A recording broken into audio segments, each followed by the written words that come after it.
So గెస్ట్లు చాలా మంది డిప్లొమాట్స్ వస్తున్నారు. I mean hosting dialogues Chinese president కూడా ఇన్విటేషన్ వచ్చింది.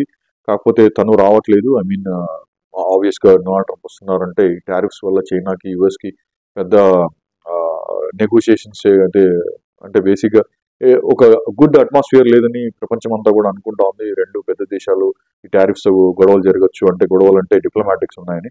బట్ ట్రంప్ క్యాంపెయిన్ ట్రంప్ వాళ్ళు కూడా తనని పర్సనల్ గా పిలవడం జరిగింది చైనీస్ ప్రెసిడెంట్ ని. బట్ ఆయన సీనియర్ అఫీషియల్ ని పంపించే అవకాశాలు ఉన్నాయని తెలుస్తోంది చైనీస్ వైస్ ప్రెసిడెంట్ వస్తారని. సో యూరోప్ నుంచి కూడా కొంతమంది ఎక్స్ ప్రెసిడెంట్స్ కానీ కరెంట్ ప్రెసిడెంట్స్ కానీ ప్రైమ్ మినిస్టర్స్ కానీ వచ్చే అవకాశాలు ఉన్నాయి. తర్వాత లాటిన్ అమెరికా బ్రెజిల్ నుంచి కూడా వస్తున్నారు. అర్జెంటీనా, జపాన్ ఫారిన్ మినిస్టర్, మన ఇండియా నుంచి కూడా Jaishankar external affairs minister Jaishankar గారు వచ్చే అవకాశాలు ఉన్నాయని కూడా మనకు తెలుస్తా ఉంది. అలానే మన టెక్ వరల్డ్ చూసామంటే ఎలన్ మస్క్ ఆయన అపర కుబేరులు. ఐ మీన్ ప్రపంచంలో నెంబర్ 1 రిచెస్ట్ పర్సన్ ఆయన. సో ట్రంప్ కి ఎంతో సపోర్ట్ చేశారు ఎలక్షన్ క్యాంపెయిన్ లో. Highest contributor for his election campaign.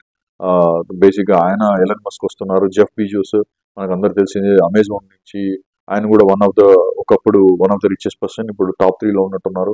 Jeff Bezos వస్తున్నారు. ఫేస్బుక్ మార్క్ జుకంబర్గ్ సిఇఓ ఎవరైతే ఉన్నారో ఆయన కూడా ఒక పార్టీ హోస్ట్ చేస్తున్నారు. ఐ థింక్ బేసిక్ గా ఓపెన్ ఏఐ శామ్ అట్లాంట్, I mean ChatGPT OpenAI from Sam Altman వస్తున్నాడు. Uber CEO, Coinbase CEO.